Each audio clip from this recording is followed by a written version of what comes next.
Oh,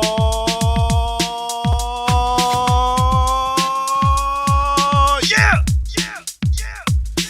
Welcome. This is the Remix Morning Show. Right here, in case you didn't know, on Black Power Media, I go by the name of the Ear Doctor, and I'm ready to give you that boom bap breakfast, but I can't give it to you by myself, because I'm not the only cook in the kitchen. Let me introduce you to the other chef, who goes by the name of Dr. Jared Ball. What's up, Ear Doctor? What's up, Remixers? What's up, world? How's everybody doing? How you feeling? I'm exuberant. That's my word. Exuberant. Ha. Okay. You can look that up. I'll take my. Oh, I need to look that. Yeah, I'm gonna look that up later when I get a quick break. I don't want to be distracted. Yeah. Word. Yeah. Yeah. Me too. Shout out to everybody joining us this morning. Please do, invite a friend. How do you say it? Tell a friend to tell a friend that it's on again. It's on again. 8 a.m. 10 a.m. Yeah. So as we get ready to wrap up the remix week, and we wait for some other folks to file in. Mm-hmm. I want to start off with a big shout out to our sister Jackie Lukman. Okay. And the DMV, Baltimore area, Mid-Atlantic BAP region, who showed up for a hosting of Daruba last night at Jackie's place, and clips will be rolling out slowly over the next 48 hours, I would suspect. Okay. So folks should stay tuned. It was very And I don't want to speak out of turn. He can speak for himself when we get him back on here. But I will say this, on the ride home, Daruba really expressed deep appreciation. I mean, I know he shared it with the people there, but it's always kind of dope in those quiet moments to hear people really just take a second to say, to express how much they appreciate being appreciated. And, being welcomed by, he said he hadn't spoken to a group like that in a minute. Mm-hmm. And to have a chance, like a group of committed activists, grassroots organizers who, invite to a sort of, although it will be somewhat on the record, some of it, to be, for an off the record sort of personal gathering, so to speak. I mean, it was very political, but it was, in someone's house with a lot of good food, a lot of good company. I was going to ask you that. How was the food? Oh, the food? Well, I didn't eat, but I understood that the food, they had vegan options. It was my choice, yeah. Okay. No, it's just my issue with eating at other people's house. No, not at all. Not at all. Not at all. It's I have to be very aggressive in moderating my caloric intake and when I eat and how much I eat. And yeah, so there was some yes, Ricky reminds, it was a little bit of Uncle Nearest in the building. It's always a nice little addition. Elon, I didn't know you was an organizer. Big up organizing, Elon. Yeah. Elon was there. Elon was there too. Oh yeah. These folks, a lot of folks in our, the chat, our chat is fire often because even when things go a little awry, because people in our chat are often among the most committed and active folks in their areas. So like when they gather in our remix chat, they're bringing a lot of that energy, a lot of committed experience work. So, but Daruba really, I mean, so yeah, he gets invited to do radio, video and stuff like that. He gets invited to give guest lectures actually all over the world. But it's those kinds of more intimate spaces with committed Africans that he was deeply appreciating, and I get it. It was a little more. I I want to say homey, but sometimes I feel like that word doesn't get enough respect. Like it was a comfortable, beautiful gathering. So That's yeah. good. So shout out That's to good. everybody there. And Did y'all talk about my commitment to the struggle? yeah, we had a whole section. You'll see the video later. I was gonna surprise you, but you wanted to go ahead and ruin it by asking. So man. yeah, we had a whole section. It was like a good 15, 20 minute Why is clip he I got. on there? No. It was about this guy. quite the opposite. It was, Daruba stopped almost mid-sentence at one point. And he said, you know what, I just gotta let this, Ear Doctor doesn't get his flowers. I'm sorry he wasn't able to be here. He went into this whole thing. So folks should make sure you have the bell rung on our channel, everybody, in case, so you don't miss when these uploads drop. Yeah, and you get the special shout out to the shout out to the DJ section. Never of the a gathering. Gemini, Scorpio all day. This is big Scorpio energy right here. You know what I'm saying? Word. So you got what you got going? Yo, we got to do a we talked about it. Bringing the EYL over on a Thursday and remix coming over on a Friday. We got to do that. We should do that. We should do it in June. We should do it in June. We not to hype it up because I know folks like the drama, but I think we about to have another issue tomorrow morning. Yeah, because there's debate as to how much should be said and what should be said about the platform, and I think so we might have a little bit of a confab tomorrow morning, but Sunday, if you're not in LA to see Daruba speak, if you're not, first of all, I think it's a specific to Muslims event. But if you're not a Muslim and you're not in LA to see Daruba and you're in the Baltimore area, you should come out to see Earn Your Liberation live at Nomu Nomu in Baltimore. So that, but if that's right, assuming we survive tomorrow. Well, wait a minute. It's gonna be some swinging and stuff. I don't know, man. It's gonna be a little bit. Man. It's all at the end of the day. For me, it's all love. I think, but it's some differences. It's some. Yeah, I mean, three of y'all. Come on, it's got to be differences. It's got to be differences. I mean, the thing is, you try to do principle stuff, and sometimes you try to follow through on certain things, and it doesn't work out like that because you're not dealing with that on the other side, and you got to realize, like, damn. I'm doing all this, and they're not playing the same game I'm playing. And, sometimes... I have said this is a permanent, to bring it to that, as they say, that 30,000-foot view. Mm-hmm. I'm not the only one, but I have, like, feels like, in some ways, a permanent, not an unovercomable disadvantage, but it does feel like a permanent disadvantage in the broader struggle. That if you are up against an enemy, which we are seeing live and direct right now in Palestine for sure, but if you're up against an enemy that don't care, that really don't care, and I always think of this movie. I don't know if you ever saw the movie Runaway Jury. I don't know why this particular scene always sticks in my head. It's not the best movie of all time. John Cusack. Kamikazes when you say that. Well,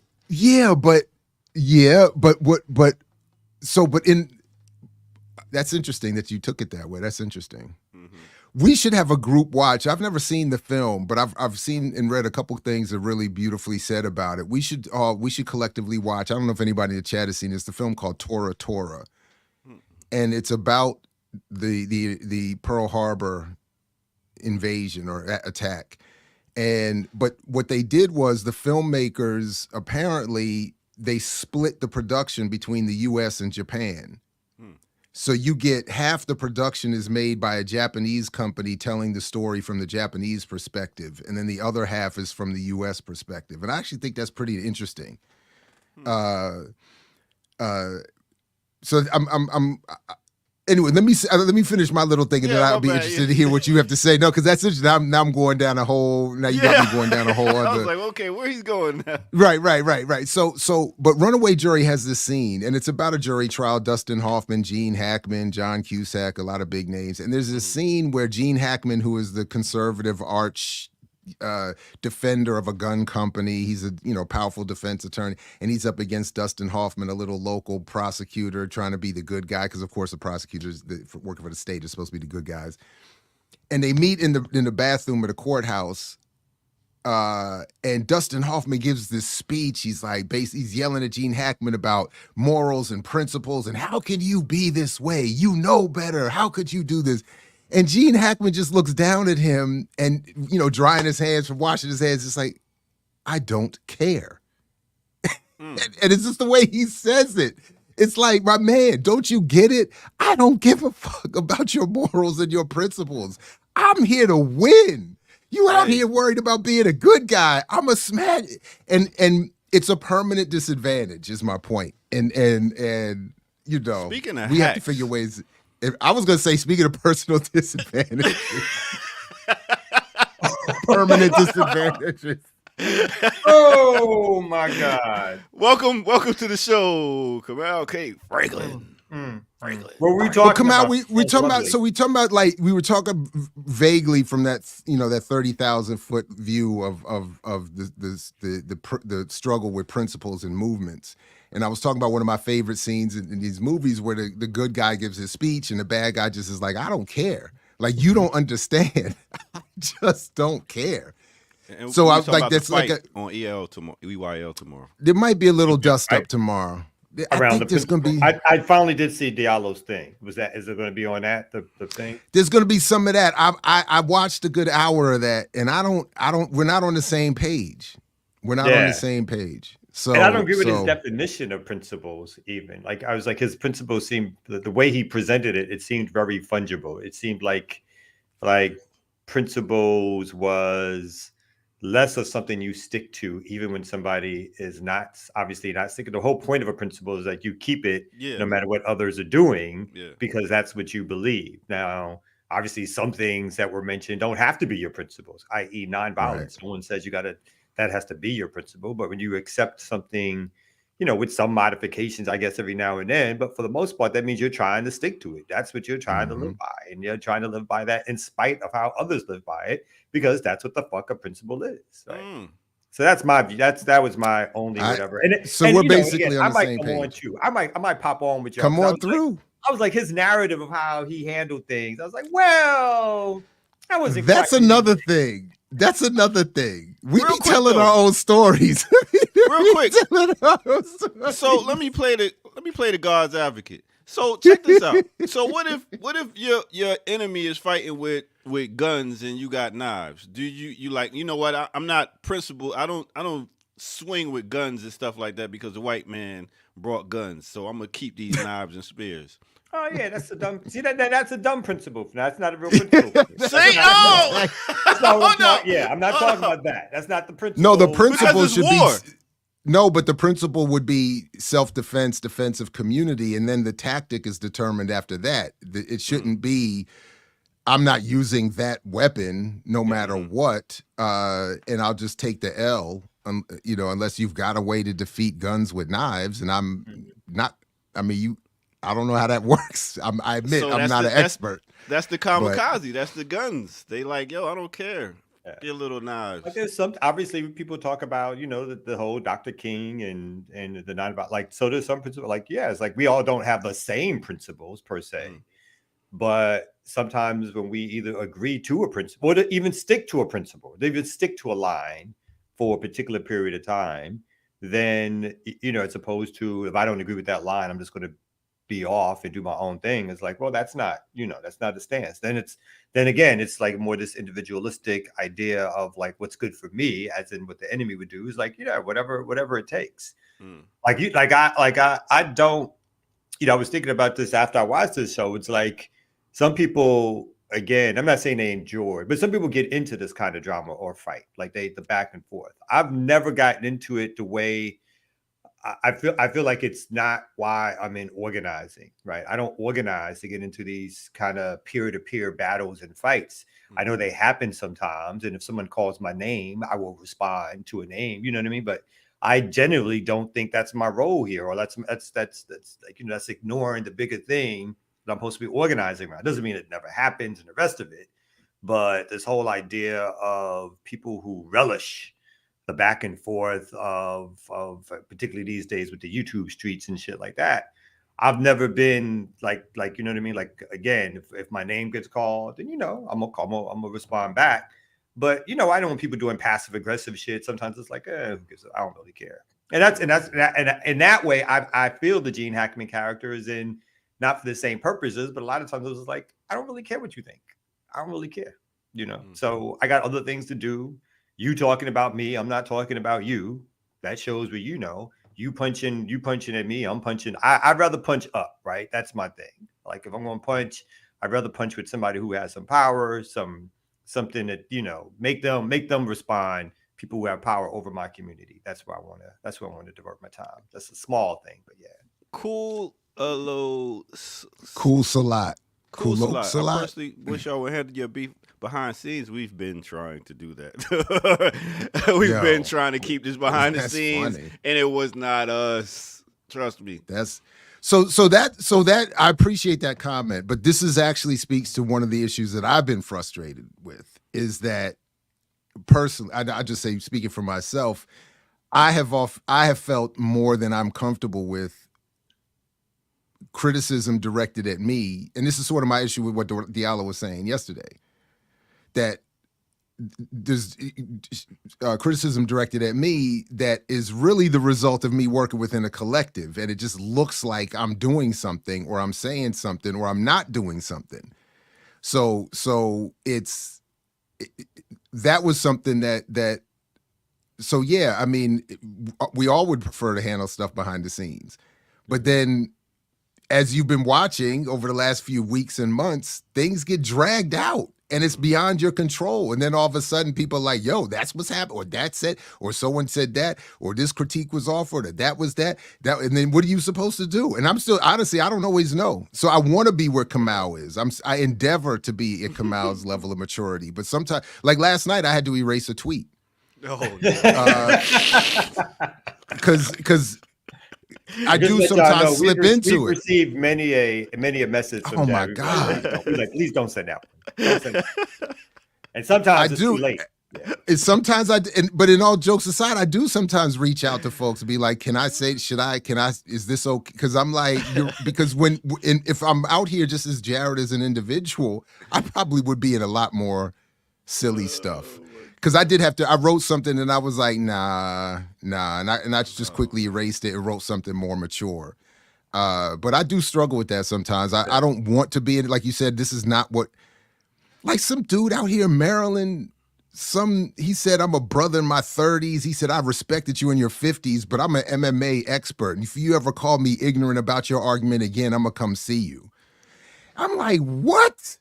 Because you put on Instagram that my argument is wrong, and then I ask you if you're not in fact ignorant of my argument because you don't seem to understand it. Now you want to come see me? I'm like, word? And I'm supposed to, I got some 30-year-old MMA dude out here stomping around Maryland mad at me because wait to see you. You know what I'm saying? And why though? But my point is why? Because I said that black people are being abused and taken advantage of and should organize themselves. So this black man now wants to come find me. Or is sending me emails talking about, he even said, he's like, I know you in your 50s. And I try to respect my elders, but it's the classic shit of like, because we can't take down what oppresses us. We're busy. We want to fight each other. That becomes the thing. It's it's easier to start calling names on people who are in your circles or whatever, claiming that they've done this or they've done that, or they're the ones who you should be directing all your ire to, or if we did something with this person, this would fix everything, or something along those lines. Those are the easy things that people try to do because they get frustrated by the fact that they cannot figure out how to fight the state, right? Or how to fight organizing. They how to organize correctly. They lose those battles and then they turn on each other. And again, organizing is such a wide open. These spaces are so wide open. Everybody gets to come in and give their opinion. And the idea is your opinion is equal to the opinion of somebody who's either done something for a long time or studied something for a long time. And it's like, let's chill with that. And then, when you hit back with them, and it's like, well, you may think this, but such and such and such, people don't like it. They can't take it, and all the whole ego gets involved. I'm glad this happened because, this is something that you get to see how to handle it and how not to handle it. For all the people that's thinking about getting in organizations, getting in certain type of relationships with people, how to handle it on a mature level, how not to handle it, because this isn't seen like live, and this is actually being seen live, and this is our life. Ain't nothing like we could be like edit or anything like this. This is actually happening, so y'all can learn a lesson from this, and hopefully y'all. And let me be clear, I'm not that mature. I try to be. I try. I'm of the direction of I won't start it, but I will finish it. That's my thing. Okay. Once you put it out, I don't mind responding, but I try not to be the first. And then obviously with anything, it counts on how does it matter to you, whatever like that. It's like, I really don't, depending. It all depends. There is one thing that Dhoruba said at the group last night that I would have liked to seen followed up with, and that I struggle with, because he was asked a question about organizations dealing with bad characters, like a principal, even infiltration. And he gave this I thought appropriate answer, but there was one thing it didn't account for, which was when the organization attempts to discipline someone acting out of accordance with the goals or the principles of the organization, there was an assumption that that person will submit to that process. And I would have, and we didn't even get to I thought we might get to rap about it on the way home, but the conversation went in many different directions, and then but I would like to have, and I'll ask him maybe later today or in the future, just what then happens when that person is not willing to submit to the authority of the organization, to even the principles and the agreements they agreed to previously. Then what do you do? And that part I don't remember being answered or discussed. Luckily, we're not in the Panther days, because what they do would go to somebody's house. You know what I mean? Like me. He mentioned me and Hiram have a running joke of like the last people you want to ask about mediation are members of the Black Panther Party. It's like, what? It's like, come on, that's not mediation. Yeah, exactly. It's like, you gotta act like y'all handled all that shit well. Let's not act like that. He said they had to go. He did say they got to go. Yeah, I hear you, but yeah, all right. Which you're not always mad at. Sometimes. Not always mad, but my point is it's not always that simple. That's all I'm saying. And not anymore. It's not. I mean, back in the day, I think that was part of the thing. That was part of the character of the time, where, and in a good way, right? Folks have chilled out since then. Like, arguments don't lead to these kind of beefs, don't lead to people getting tied up in basements and shit. Like, there was a time period in our history where folks were militant, or felt like the militancy that they had meant that a challenge was not just a verbal challenge, but it could be met through gunfire. And obviously some of that was spawned on by COINTELPRO and stuff, but it was also part of the times of like what it could mean to get into beefs or whatever. People loaded up on your ass. Look at the nation, look at the Black Panther Party, look at other groups and shit like that. So loaded up on your ass? Was that the part? I didn't mean to say it. I keep trying, man. I tried. I keep trying to get out of it. And I feel like y'all keep pulling me back. Somebody said, who were we talking to yesterday? Or was it yesterday or the day before? Somebody in the chat called it out. And I was like, man, y'all terrible. I'm trying to, and yesterday I got called out for something I said in the chat yesterday. And I was like, see, all right. Can't help it. But you know what? Let's make the screen a little bit brighter. Kim Brown. There we go. Hey, Brown. Good morning. Good morning. Why do you look like that? I'm sorry, because just wake up. I did. Your doctor texted me good morning at 7:58, and I said, "Oh, it is morning, isn't it?"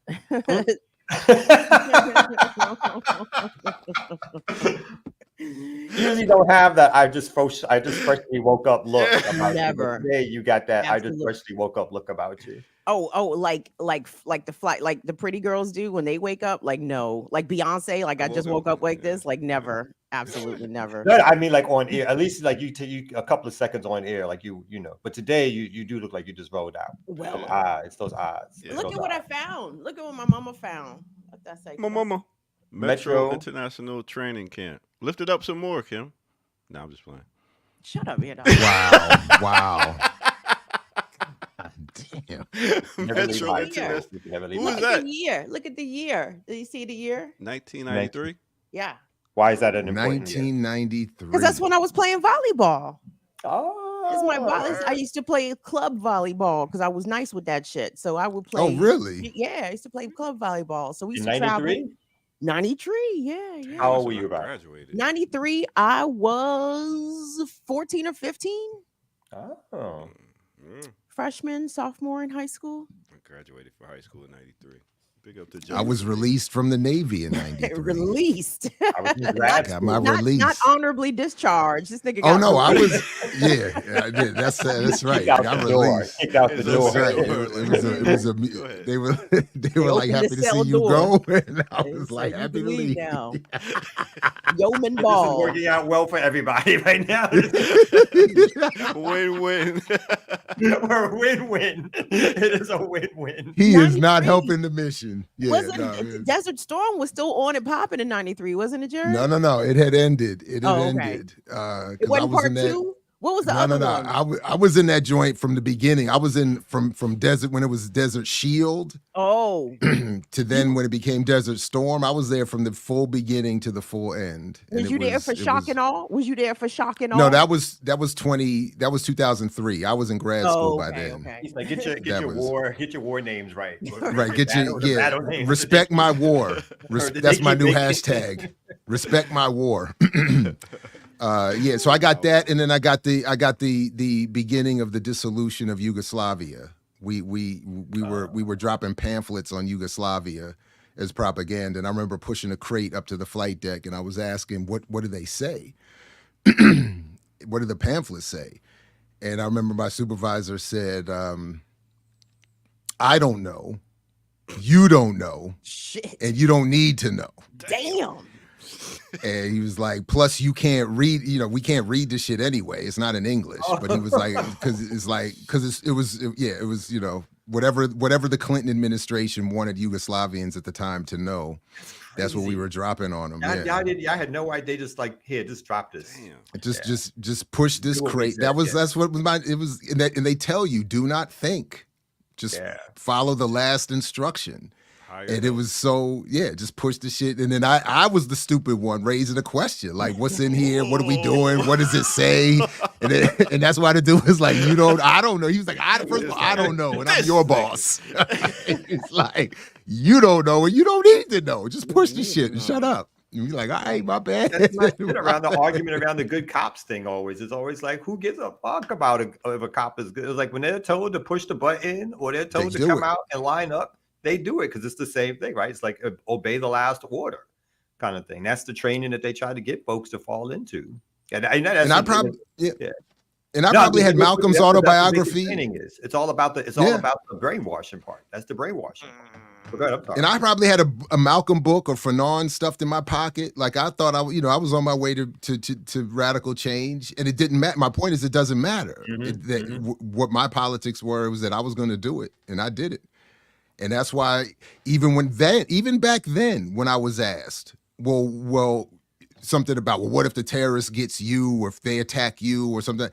And I'm like, if I'm attacked while carrying out the mission of the U.S. Navy, that's on me. Like, it's not like, that's not, of course I don't want it, but I can't be like, they're out of order for doing it just because I happen to not agree with the politics. I'm like, I'm there. It's like, that's what you get. Exactly. You know what I'm saying? So totally. I mean, it's not like, unfortunately, any person in the military, if you in the Strait of Hormuz and they can start shooting at you, you can't be like, why are they shooting? Like, you're not at home. You know what I'm saying? You're not in New York City. You're not in Columbia, Maryland. You're not in Portland, Oregon. Of course they're shooting at you. He's like, I didn't really mean it, waving at him like, I'm not really one of them. I don't really believe in this shit. I got conscripted. I'm out of jail. Don't shoot I'm reading Malcolm X. I mean, and that's the terrifying thing, I think, about being in the military and your politics not being aligned with the patriotic mission, right? Like, Jared, like they's telling you to push these pamphlets. If they told you to get behind that gun and start shooting at them people, over there, then you got to start shooting. That's fucked up. Are you going well, in that moment, honestly, I don't know what would have happened if I never, thankfully, had to deal with that. But there was one moment where a French we didn't know it was French at the time, flew out of pattern around our aircraft carrier, and we got called to the 50 cal machine guns. I heard it in the headphones, go to standby, which means you locked and loaded and aiming, and the next you either pull the trigger or stand down. And I told the gun captain, if they shoot at us, I'm out. As in you're running? I was like, I'm not getting shot up out here on this fucking catwalk. All they have us out here with is a little flak jacket and a railing. I'm swimming out this bitch. I was like, I'm at it. I was like, I'm going right in that door right there. I'm going right back inside. I was like, and he was like, what? And I said, look, man, and I told him, I said, you can't whip my ass. And I said, at least I'm telling you now. Like, I was like, at least I'm telling you in advance. I'm not waiting for the shit to start flying. Because I was like, I was terrified. I was like, what the fuck? And I'm sitting there thinking, wait a minute. It was one of those, wait a minute. You know, there's that scene. So you join the military knowing that they fight. No, that's not how it works. But that's not how it works. That's not how it works. Exactly. You get conscripted. You get lied to. And then at the end of the day, I think, even if you thought I want to go to combat, once it actually starts happening, I don't know for sure, I think people start having second doubts. They start, maybe I wasn't ready for this. But either way, my point was, I did not sign up for this shit. I was trying to avoid a prison sentence. I thought there was not going to be any wars. I do not want to be fighting nobody. I do not want to be, and then I had been reading. I was like, I am not in agreement with this mission. I'm not going to be just getting shot up out here on a catwalk for some bullshit so they can get some oil. Do you remember? I do. That's what I'm telling you. His response was what? He was like, what are you talking about? He was starting to get upset. And his name was David Beauchamp. Shout out to Beauchamp. I do, because he was the only kid that I ever met that I actually could identify came from some money. He was like a rich white boy from Massachusetts, and his name meant beautiful fields. I always remember that. What does Beauchamp mean? Beautiful fields. I used to call him that all the time. Yo, beautiful fields. You know, like, but I told, well, it was to make fun of him. He didn't like that. He would be upset about that. And he would be like a little gym rat. He would try to get all swole up and everything. And I told him if he's out there, he might still be out there. He'll remember this. I told him, I'm not getting shot. And he said, and he did. He was like, what? How could you, that's, whatever it was. And I was like, and I told him, but you can't whip my ass. Like, you can't stop me. You can't stop me, basically. And I'm leaving. And at least I'm telling you up front, I'm not. He was one of those gung-ho type. He didn't bring it up later? That was just it? That was like a moment? Because the moment passed. If he did, it would have been, the moment passed, it turned out that they flew out of pattern. They said whatever, they corrected themselves, and we were told to stand down. And then, I mean, he wasn't like that guy. And I wasn't a tough guy or a bully, but in the ranking of hierarchy, I was above him. And I was like, I was like, what you gonna do about it? Like, I was like, that's, I was like, so yeah, but yeah, I was like, nah, I'm not. Y'all want to do some news? Why not? Let's do some news. Oh, my bad. No. Oh, I mean, said no. I like the new segment though, Ear Doctor. Can I intro it? Oh, when we slapped the button or the badge? Did we even take a break? Was there even a break? No, we about to. Oh, you're going to take a break, and we're going to come back and do the news. Come back and do you know how we've been doing it for the last 3 years? Yeah, but the way you said it just now was like, do you want to do the news? As if you was about to slap the map. You didn't go like, hey, we're going to take our first break, then you're going to do your break. You're going to do the weather. You're going to screw up the name of some city, all that kind of shit. In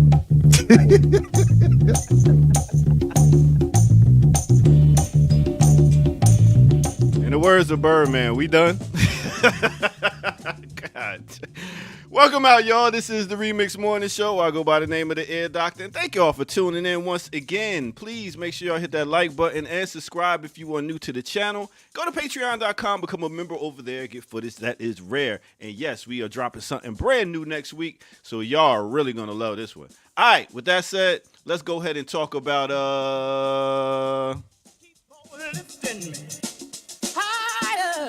let's talk about Jackie. This goes out to Kim Brown, Mom. I know she liked this segment. Yo, Jackie, also known as Jack Leroy Wilson Jr. He is a singer from the 1950s and 60s. He brought forth rhythm and blues and soul. He was nicknamed Mr. Excitement. He was considered a master showman and one of the most dynamic singers and performers in soul, R&B, rock and roll history. He hailed from Highland Park, straight out of Detroit. He gained his initial fame as a member of the R&B vocal group Billy Ward and his Dominoes. He went solo in 1957 and scored over 50 chart singles spanning genres of R&B, rock and roll, soul, doo-wop, and easy listening. This included 16 top R&B hits, 6 of which are ranked number 1. Now, let me tell you a little bit more about him. Now, after he made his transition, he was inducted. That's right, inducted into the Rock and Roll Hall of Fame in 1987, also inducted into the National Rhythm and Blues Hall of Fame. His 2 recordings were inducted into the Grammy Hall of Fame in 99, and he was honored with Legacy Tribute Award, the Rhythm and Blues Foundation in 2003. And Rolling Stones ranked him 69 as one of the greatest artists of all time and placed him on their list of 200 greatest singers of all time. Now, let me tell you a quick thing about Jackie. He had over like 30 albums. But let me tell you about this. Jackie was all about fighting the power too. You know, one time he was doing a show and the cops pushed one of the audience members and he pushed the cop back and got locked up. Jackie wasn't having it. So big up to you, Jackie, for doing what you do and representing the culture like you do. All right, with that said, let's get back to it right here on the Remix Morning Show with the crew.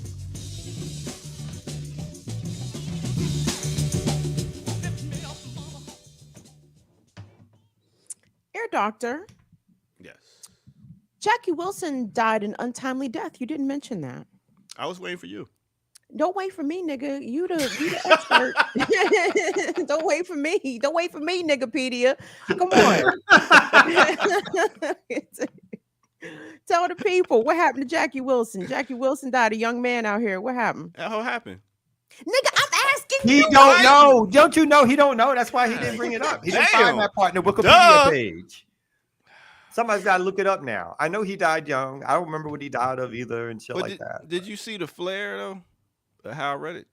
Somebody said after a stroke. Why does your brother know everything, Jared? Your brother, I mean, I feel like he's in it. He was back then. Oh, shit.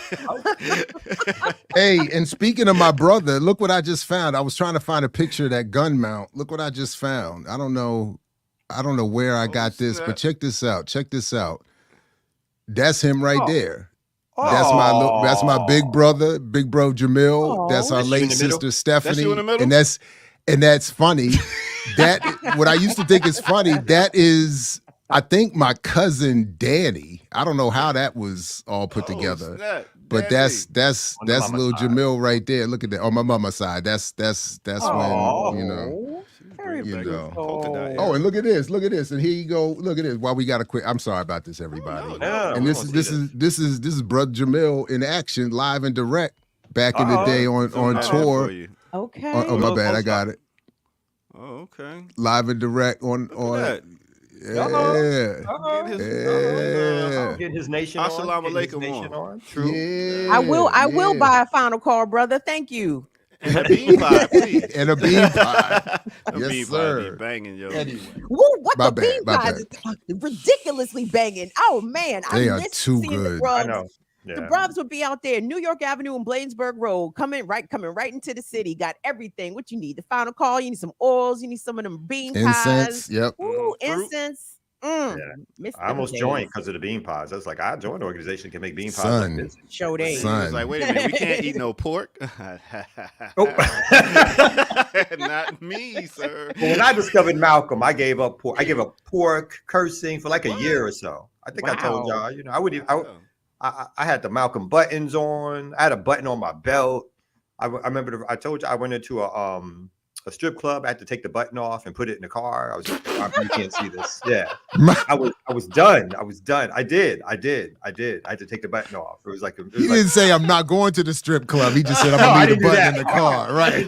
I shall not watch our sisters degrade themselves. Nah. Matter of fact, you know put that button away. That's true. What a stance there, Kamal. What a stance. Oh, yo, check it out. 2 out of 3. My brother said I was a triage nurse when Jackie Wilson checked in the hospital. Wow. Whoa. What? I don't know that story. Send brother Jamil the link. We need this story time. We need to hear this. This is Black history. I'm with that. I need a send the link. Triage. What is that? Come on, oh my goodness. Knock it off. Oh my goodness. What is a triage? Now you playing games. Triage. It's how to treat acute injury, right? It's like immediate care. It's like the immediate care you get when you're hurt. Okay. Stabilize it. Thank you. Yeah. Thank you for all the people that didn't know what that meant and just was quiet. And this is he said that was a joke. Okay, my bad. Oh, okay. All right. See, I don't know. You got to be careful. You got to be careful. Everybody plays too much. Everybody plays too much around here. His story is being black and white. I'm about to say. Fuck Rolling Stone. Jackie is much higher than 69. He was better than fucking Elvis ever was. With a voice. Jackie had a voice, dance moves, all that. This is one of the kind of bad taste jokes that my family tells. Like who is the artist that is glad that the other artist died? Like we joke that James Brown was ecstatic when Jackie Wilson died, right? Because Jackie Wilson was coming with that heat, shorty. Jackie could sing, dance, do all of the things. They call him Mr. Excitement for a reason. Michael Jackson studied Jackie Wilson tremendously as a young boy, and it shows. It comes out in Mike's performance. But no, Jackie Wilson was unreal. But my mama was giving me the boomer gossip. She said, and this is not verified. This is not true. This is just what the elders are saying. Mama Brown gossip. This is just gossip. But the gossip amongst the elders is that Jackie Wilson had allegedly SA'd Patti LaBelle when she was a teen. Ooh, Lord. Mama said she's heard that more than once now. Now, I don't know. That doesn't make it true. Let me be clear. I have no idea. No, I don't know. Who knows? But I don't know. I'm like, damn, Mama, everybody was a dirtbag. I said they all was dirtbags. I'm sure. I do believe all them stories. I believe all. I am guilty of that. This is the dude in 1950s, 60s. Women were throwing drawers at him. Like he was not turning shit down and or not going after shit. I would find that hard to believe. But come on, Kamal. That's what all the famous rapists say. Like I don't have. Oh, I'm not making no excuse for it. I'm saying he wasn't turning shit down. Or we're not pursuing shit. I'm like, so that's why I believe the story. Let's say allegedly, because y'all that's why I believe it. I mean, but we're not. It's all alleged.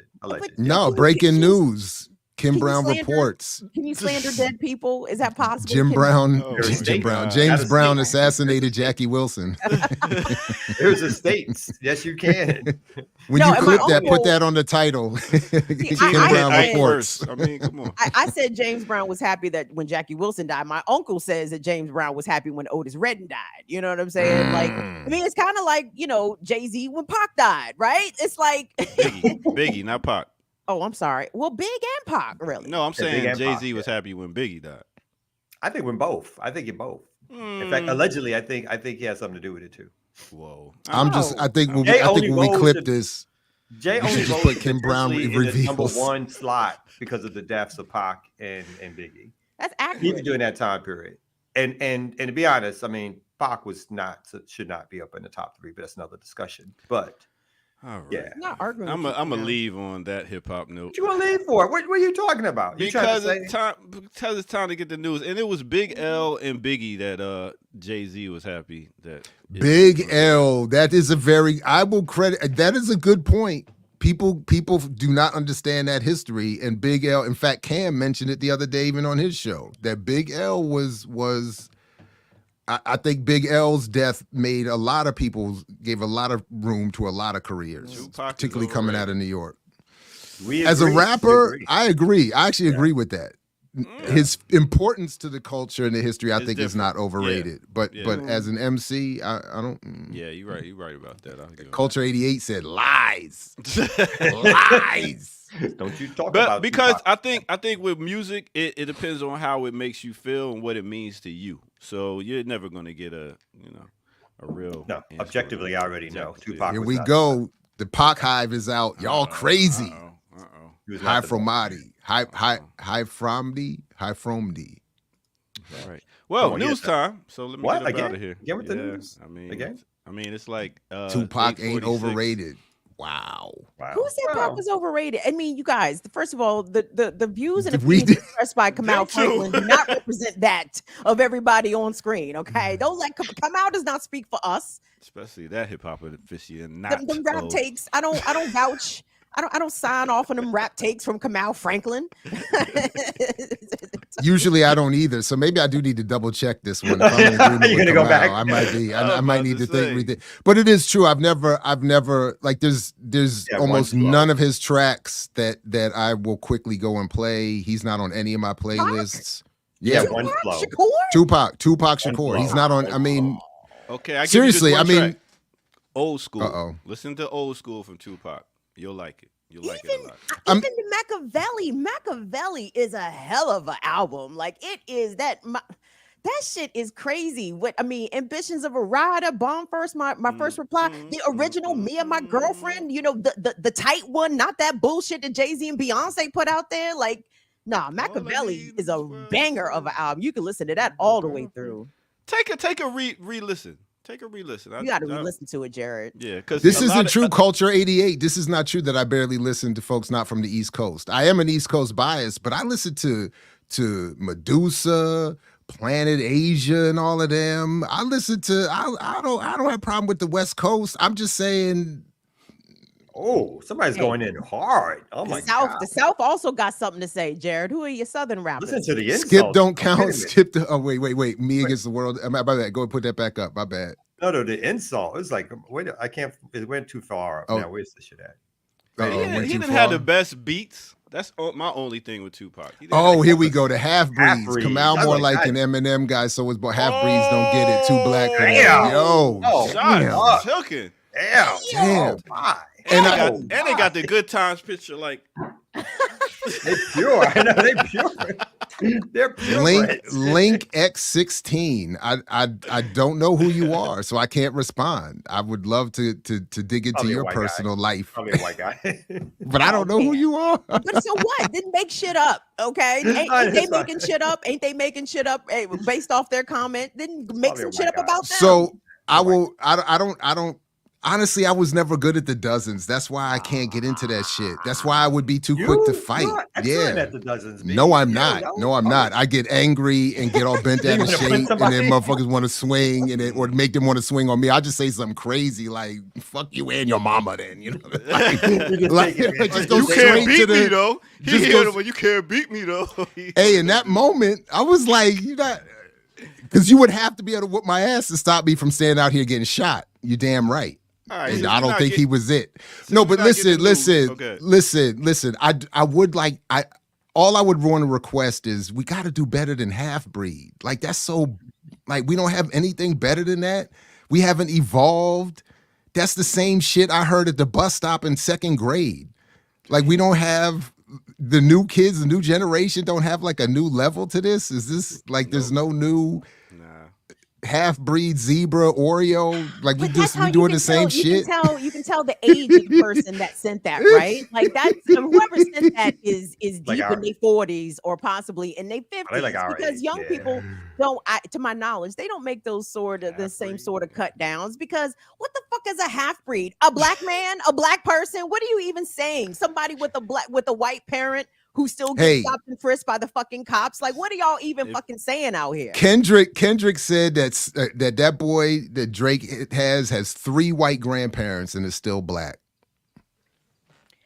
I mean, he's an Iraq. I rest my case. An octoroon. I mean, if we still using those terminology. If you can have 3 white grandparents and be black, then son, I'm clearly in. So thanks to Kendrick, I'm clearly like I'm all the like I'm wildly safe. If you could have 3 white, I don't even have 3 white. So do you get to call half-breed if one of your parents are Asian, Latino, or anything, or is it just no? This is strictly for white. No, you can't. It's black, white, black, and other mixes don't count.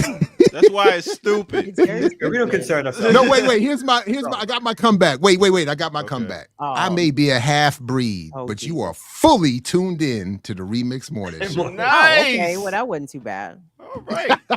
Hey, since we're not talking about news, I thought you were going to talk about no, man, I'm not talking about somebody's mother. Stop it. Since we're not talking about news, people say that Tupac is one of the most revolutionary rappers. Who would you say is the most revolutionary rapper?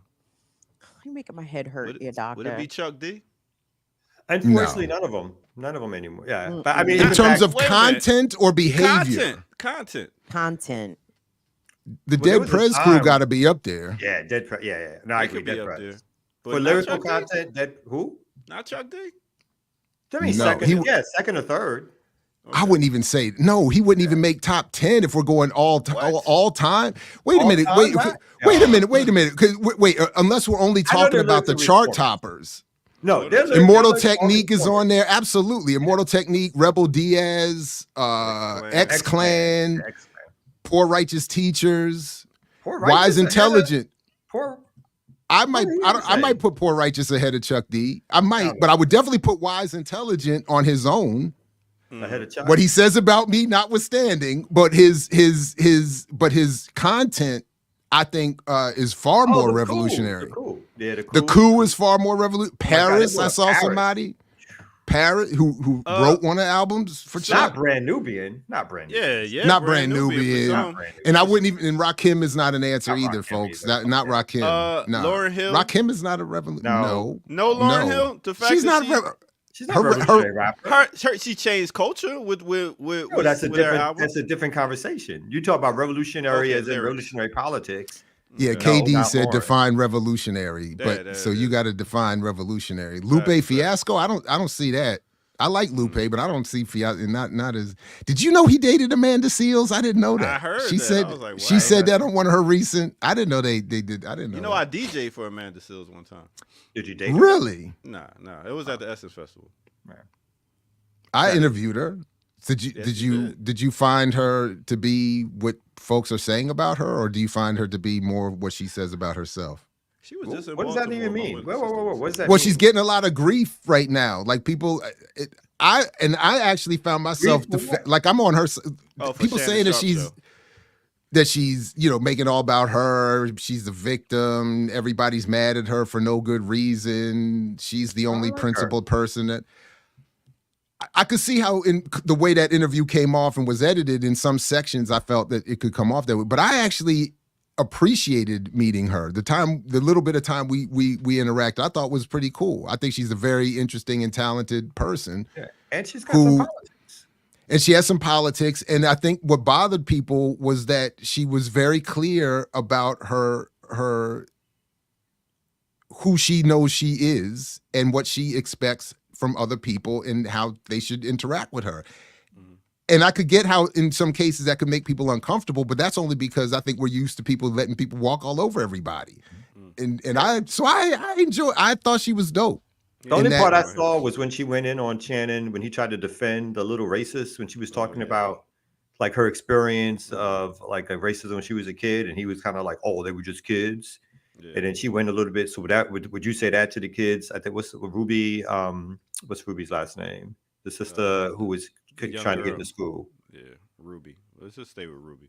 Okay. The sister, like the young, they were having her integrate to school, and all the whites were following her. Her. Like she's like, so will you defend those folks or whatever? And then she was like, basically she was like, so shut the fuck up. And I'm talking about me and my story, or whatever. And like Ruby, thank you so much. Ruby Bridges is like, and she was completely correct on that. It was like. And then she's come out against Cop City in Dallas. I think she's from Texas or Dallas or lives somewhere close by. And she did a public thing against Cop City and standing with some of the other activists who were doing stuff on it. So on my book, that says that somebody's got some politics. Call her up, Jared. Let's get her on. I did reach out to her using the email I had before, and I didn't. You think I'm crazy? I was like, she blowing up all over these streets. I was like, come on back. But who knew that Shannon Sharp can make you famous again and shit like that? I mean, he's popping off careers and shit like that. Which I just think is, if we ever needed evidence, well, I just think if we ever needed evidence of the fact that we're not free, this is it. Like, that should be the last. Like, if you already were on the fence about our lack of freedom, the fact that Shannon Sharp has this much impact on the popular, But the only thing that bothered me that I remember when I watched the portion of the interview that I saw is when Amanda said, she said, I went to grad school. I have a master's degree in Black studies. I am a scholar. And when a scholar speaks on an issue, it should carry some weight. I was a little bit like, ugh. And then I even got in my own little academic, I was like, but it was a master's degree from years ago. And then I did look it up, and it was like, I couldn't find the thesis, but it was said she concentrated in hip hop.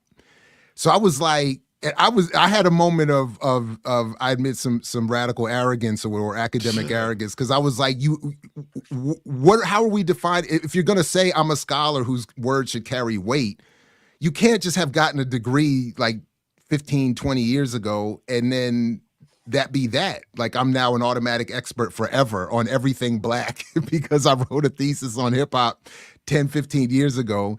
And that was the only little thing that I bristled under. Like, I would want to, maybe I would encourage maybe a slightly different approach.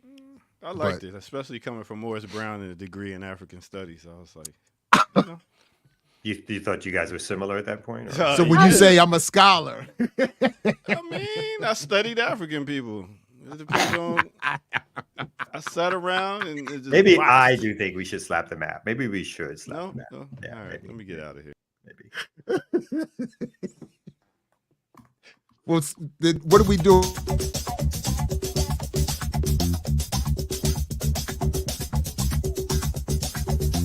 Wait a minute, Kim. You wanted to. I wanted to. All right, let's do it. Go ahead, Kim. You ready? You want to talk? Why is going on? 3, 2, 1, go. Hey, wait a minute, goddammit! Y'all don't rush me. Give me a second. Hold on. Welcome to the Remix Morning Show, everybody. Today is Thursday, May the 16th. Now it's time to get into some news, you jive turkeys.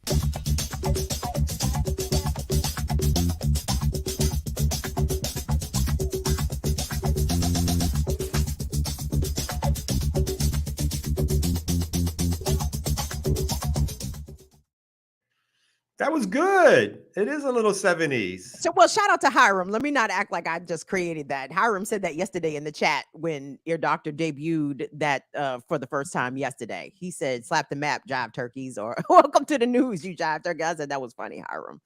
I'm going to say, and is it a break or a segment? It should be news segment, not news break. But just to, that's neither here nor there. Tomato. It's Kamal Franklin, everybody. Reverend Dr. Jared Ball. My name is Kim Brown. We've got the Ear Doctor in the building. Can I shout out the ladies yesterday from Women's Wednesdays? Shout out to Lucretia Williams, Jackie, and Ricky Ryan. Y'all did an outstanding job. Jared, thank you so much for pushing the buttons for the sisterin yesterday. Fantastic work all around. It was a little weird to watch an expert carrying of the program, to sit in the back and watch the expert carrying of the program, and it was so much news. I know you didn't even recognize the show. It was up close and personal to what it must be like to be informed. I was like, God damn, they know more about that too. Shit. Everything. Yeah. I love it. So big up to Women's Wednesdays. Big up to the Remix Morning Show crew, whatever we're called here these days. Y'all know wherever y'all are at is where we are. So thank you all so much for your support. Continue to support the channel, subscribe, like, and go join us at Patreon, patreon.com/Black Power Media. We're going to get some more Patreon stuff up for the patrons. Y'all deserve it. Y'all over-deserve it at this point. So we are going to facilitate all of that. But we appreciate you guys being very supportive and understanding throughout this difficult transition. Although I don't think it's so difficult anymore. I think we're just moving right along. So we're just moving. So thank you guys. And we are less than 1,000 subscribers away from 40,000 on the YouTube channel. Really? Yeah. So we are close to 40,000 subscribers. I'm so mad, you can't give us money there. You got to go to Patreon. We need to put that up on the screen or something. It's hard for me to keep track when you got to go to Patreon. But yeah, please go to Patreon. Yeah. Yeah, but yeah, guys, yeah. I feel bad for the remixers actually. I mean, because you look in the chat looks way different. All of people's, support stickers and membership icons, like it's all naked. You know what I mean? Like, I mean, and there's no judge. There's no judge in We the got chat. 650 live. Come through. Is everyone watching us on different places? Are we back on Twitter? Yeah, we're on Twitter, Twitch, and at least on, I guess for now, my Facebook. Okay. We just got to add some more destinations and get people caught up. We'll get caught up. I mean, I see we got 450 live on YouTube. Thank you. I'm going to add the Patreon link to the show description just to make sure that people and the Twitter and the Discord link just to make sure people can find it if they need to. Because we would like to continue to invite people to support us via Patreon, and there will be more coming on Patreon. So it does look slanted. The chat just said, "Why does your background look slanted?" And then I had to look. It's like, you do look slanted. What the fuck is going on? I thought you did that on purpose. I thought it was slick. Is that not on purpose? You not notice that, Kim? Yeah, we talk about you, Kim. Yes, Kim. What you mean it's slanted? It looks slanted. Yeah, it's a little. It's a little crooked, like a haunted house thing or something. Yeah. And I thought you did it on purpose to create like a visual because I thought it looked slick. I noticed it the other day. I'm not doing nothing slick. And I'm just trying to sit down in mom's business. That's it. Don't do it. Don't now, mess. Kim. I think you were better.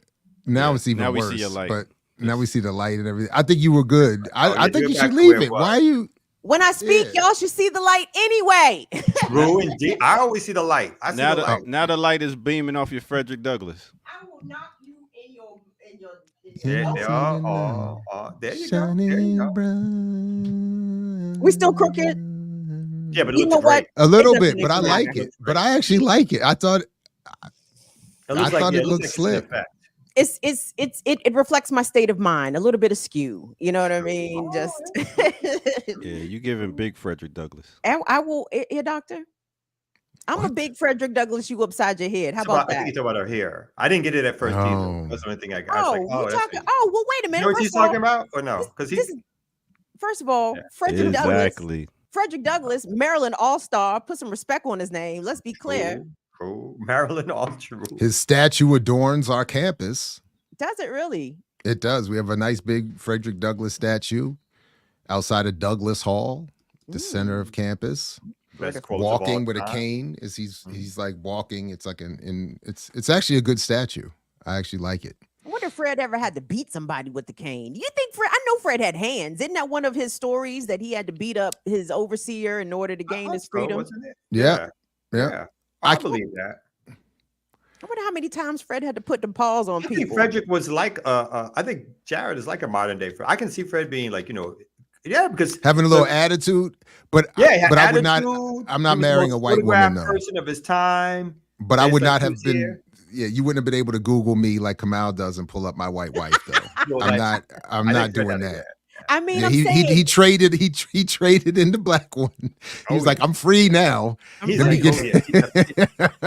mean, I'm saying, but another so-called half-breed. Another half-breed. There y'all go with that bullshit. Half-breed. I do find myself wanting to add. This is the kind of joke I have for my. I feel like black people need to make up their mind. I feel like there's been a shift. I feel like when I was growing up, it was a demand that I be black. And the black community was like, you are with us. You don't have a choice. Now I feel like there's more questions and people are being encouraged to raise questions. And I just make a decision and let me know. And I'll show up and swing where I gotta, if my wing of the fight is where I'll be. Just, you know what I mean? But like, don't.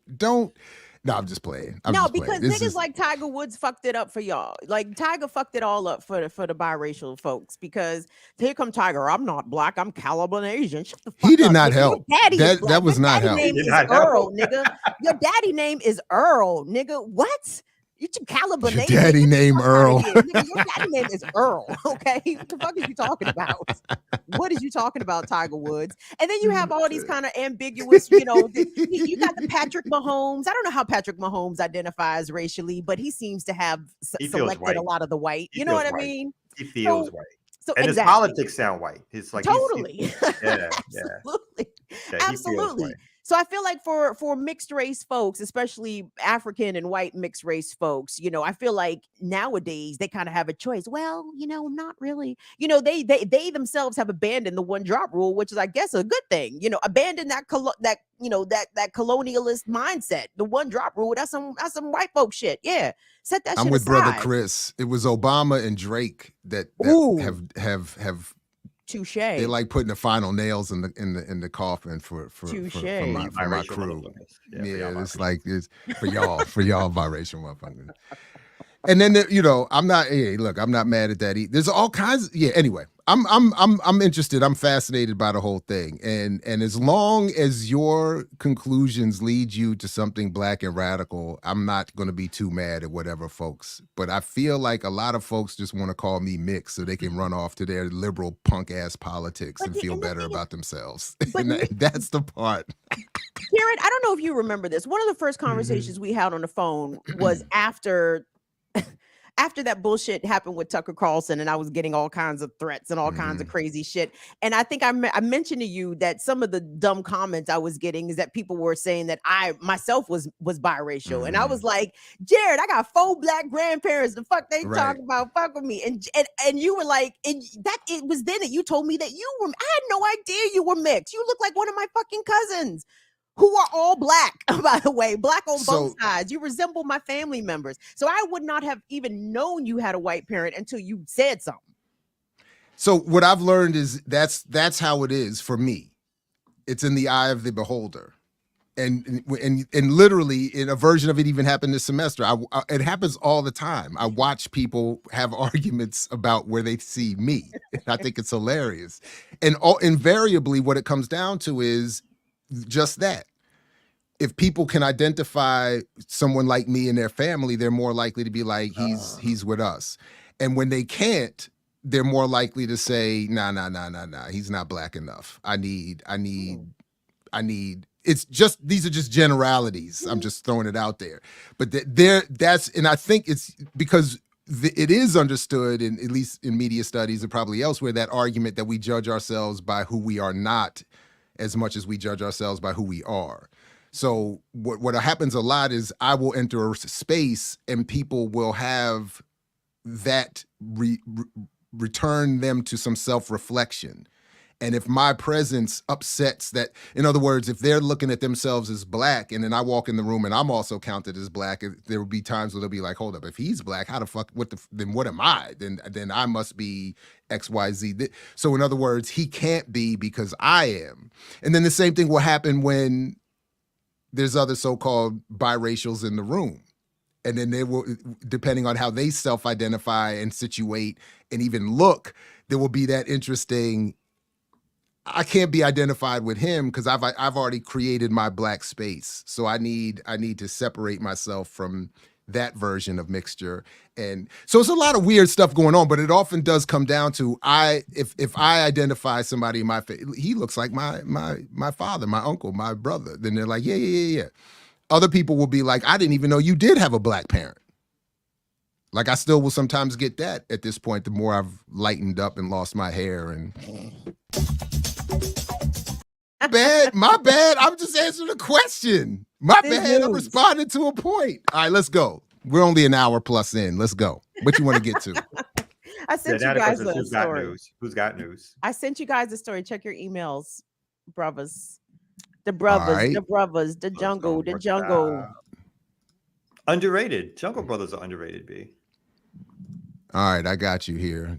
Did you get it? I got it. There's a possibility the state of Maryland could elect either its first black senator to the U.S. Senate or its first Republican senator in 75 fucking years. So it's going to be a first somewhere. It's going to be a first either way. So the Maryland Democratic primary was this Tuesday. There was a very hotly contested Senate Democratic primary for the soon-to-be vacated seat of Senator Ben Cardin. The two main Democrats vying for that seat were Congressman David Trone, who represents Maryland's 6th congressional district, and Angela Also Brooks, who is Prince George's County's county executive. She's also former state's attorney for PG County. David Trone spent damn near $70 million on this race, you guys. This was the most expensive seat the contest in the country, because David Trone is a gazillionaire. He is the owner of Total Wine and Beer, the liquor store conglomerate, whatever. So the outcome happened, and voila, let's see what happened. Who won? Important race that we've been following this evening. Representative David Trone put a huge amount of money into his campaign. Moments ago, we heard from the governor at Angela Also Brooks headquarters, where they are claiming victory. We're talking numbers upwards of $60 million put in his campaign. Dennis Valera has been live there all night at Trone headquarters. And Dennis, as Also Brooks has declared victory, what is the mood like there tonight at the Trone campaign? Oh, I'm sure it's sad. It's sad. You know, despite the bad news for the Trone campaign, the spirits are still pretty good here. The music is still playing, drinks are still flowing, people are still socializing, and you know, that really reflects when he gave his concession speech. He came up to the stage just behind me, he went to that podium, and he was in really good spirits. He said how he called Angela Also Brooks, that he called to concede, and that he pledged his support, and he used that as a springboard, calling for Democratic Party unity, saying that, you know, to get control of the Senate, to keep control of the Senate, excuse me, and to make sure that Democrats take the House, that they need to vote blue this November. And then he also alluded to the presidential race as well. Thank you, Maryland! Thank you, Maryland! Thank you, Maryland! Oh, my goodness. Oh, thank you so much. Working that perm, Thank you, Maryland. I'd like to first begin by thanking the captain of Team Maryland, Governor Westmore. Can we give it up again for Governor The Westmore? captain. Team Maryland. Thank you, Senator Van Hollen. Thank you so very much. Can we give it up for Senator Van Hollen? Okay, that's enough. She won. God And then damn. All right. That's enough. Just another moderate Dem. I don't even know if I could call her a moderate, y'all. I mean, because she used to be a state's attorney, right? So what was her job? She put niggas in jail, correct? Moderate. I mean, she cut money from the PG County public schools she cut the budget. You know, I don't know. She's black misleadership, like all the things, right? And in terms of issues, there was not really a lot of daylight between her and David Trone. They're all going to vote for the same shit. They're going to vote, you know, to support abortion, also probably vote to support Israel, right? So, like, you know, they're going to stick to the Democratic playbook. You know, it's just, was it going to be the rich, wealthy white male landowner or the black woman representative of the misleadership class? So it's a lose-lose for Marylanders all around. Lose-lose. So one of them is going to face off against Larry Hogan, who is the former two-term governor, Republican governor of Maryland. Now, it's going to be interesting because Hogan has obviously a lot of brand recognition, name recognition statewide. Angela Also Brooks does not. But she, as you see, she does have the support of Governor Mellonhead. And I don't know. To me, it's not a guarantee that she's going to win this race, which should be interesting because if Maryland sends a Republican senator, you know, to Congress, it will be a first, not the first ever, but the first in many decades. And, you know, should Trump win, I would expect a 15-week abortion ban to be presented, especially if the Republicans keep the House. I expect them to present a 15-week federal abortion ban to the Senate. And what does that mean? I have no idea how Larry Hogan would vote along those lines. But to Hogan's credit, he's not a Trumper, whatever the fuck that means. He's still a cracker, but he's not a Trumper. He's not a Trumper kind of a cracker. He's just a regular ass cracker. So I don't know. It's gross. Jared, as a Marylander, your thoughts? Did you vote in the primary? I did. Well, I voted, but I could only vote for one campaign, which was I voted for Hari Hidagu, who's been on this platform for Board of Education, because as a member of the Green Party, I couldn't vote for anybody else. Right. So in that regard, but but no, largely what you said. I mean, I followed a little bit these campaigns, and basically you covered all that I've known about it, and would have thought about it. So I'm not excited we get another sort of first black kind of thing. It's not. It's and as you said. I mean, when she says Team West, Captain West, or whatever, it's like. It just tells you, as you said, it's black misleadership all the way. And the one thing I always remember about Hogan is that during January 6th, he kept wanting to send the Maryland National Guard. He was one of them type of Republicans who was like, nah, fuck that. They're going after the cab. I want to send, and was pissed because he was like, they kept telling him, no, you can't do it. And not that I know this is going to sound crazy, not that I like him, but I did like that about him in that I wanted that fight to occur. I would have loved to have seen either him be successful in being able to send the National Guard, or for B, that fight to have been carried out a little more. You know, I wanted him to get into it with them. Like, who are these fake white rulers who are going to stop me from using the military? You going to stop me from sending military to defend our capital? To defend the country? That's the fight I did want to see, but they probably, you do. Well, let me ask you, I'll post this question in. So is Wes Moore now is he a star maker? Is he like officially like in Maryland? Is like you don't get a successful campaign unless Wes puts his machine behind you? I know he still probably has eyes on the presidency in 2028 or whatever, but is he now, has his star even risen higher? At least in terms of the corporate media and what's being put out there or whatever like that? It's hard to say because, I mean, so I look to kind of like Wes Moore and Angela Also Brooks, like they're kind of, well, she had actually more experience, but basically they're both kind of political neophytes. I think this is maybe her second office that she's held as county executive. And like I said, before that, she was state's attorney. Just for those who don't know, Wes Moore never held any elected political office before becoming governor of Maryland, which again, still blows my mind that is even actually a real fact. But it was interesting because the elected delegations were evenly split in terms of their endorsements, right? So Angela Also Brooks had Wes Moore, Chris Van Hollen, Congressman Glenn Ivey, who represents PG County, and David Trone had Prince George's County State's Attorney Aisha Braveboy. He had Maryland Attorney General Anthony Brown. These are black folks. But David Trone, he just white manned it up too much. Anyway, that's why he lost. But is Wes Moore a star maker? I'm not sure because I can't really say. But I think that Wes Moore has this unearned popularity just because he's light-skinned with a beautiful wife and no facial hair, right? People's like, oh, I like that boy. And it's like, but why? Why do you like him? So I don't know. But Wes, this is a win for him. Wes Moore and Angela Also Brooks are on team bring the FBI headquarters to PG County. Like both of them took a big victory lap when it was announced that the FBI headquarters was coming to Maryland, even though that's not a settled fight because the white men have something to say about that from Virginia.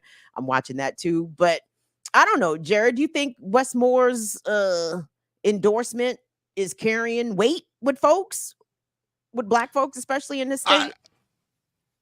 I honestly, I wouldn't be qualified to answer that. I'll defer to what you said about that. I do think that when she shouts him out, it helps push that agenda. If that's, I mean, when she wins and then says, captain, team, whatever she's saying like that.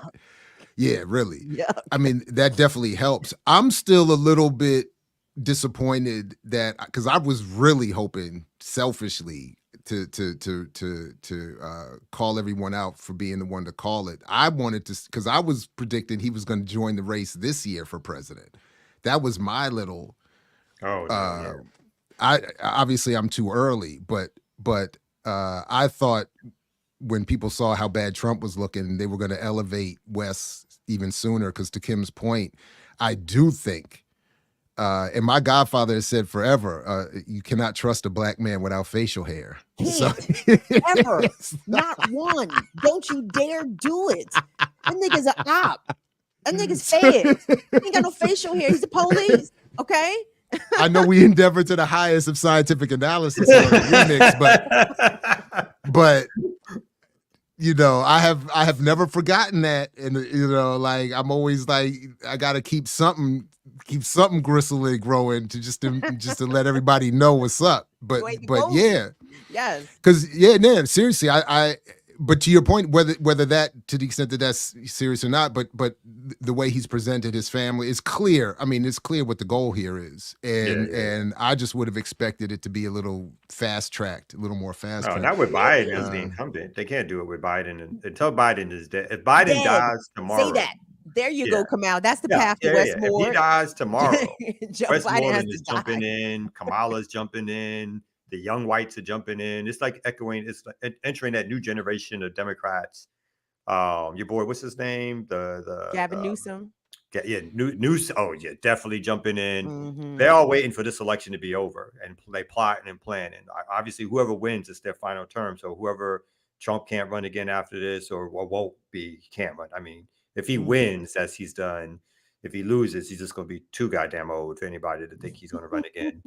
So, on the Democrat side, obviously, if Biden wins, that's it for him. That's 2 terms. But if he doesn't win, that's still it for him because he's going to be wheeled off or carted off someplace, whatever. So the big thing I think is 2028 is all the Dems are lining up, and Kamala I don't think has a chance. Again, just she has no real personality. She got that white husband. She is a woman. All those things that like knock off in terms of where folks going to rock with her or not. To be honest, Westmoreland fits the bill. Well, Westmore, I'm sorry, fits the bill as in Obama-ish.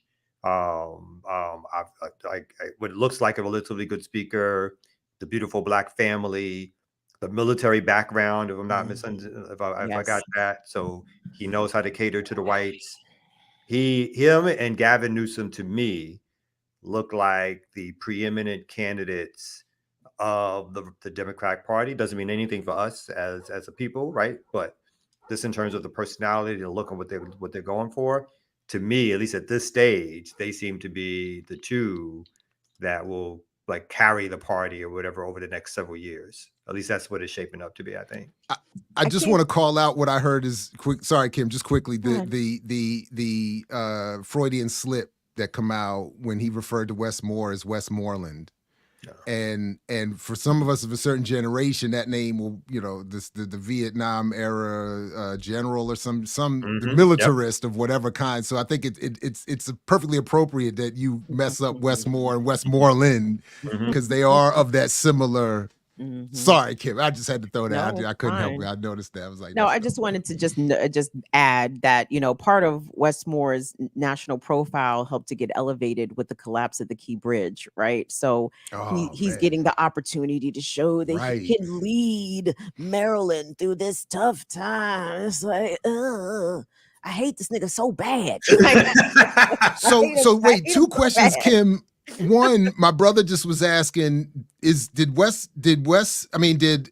also Brooks drop Mfume because he's apparently not appearing in her campaign ads? Like, did they break apart, or do you know anything about that? I don't know anything. I don't even know that they were politically connected per se. I mean, we know Kwesi Mfume represents Baltimore City, Angela Also Brooks, and Morgan State Board of Directors.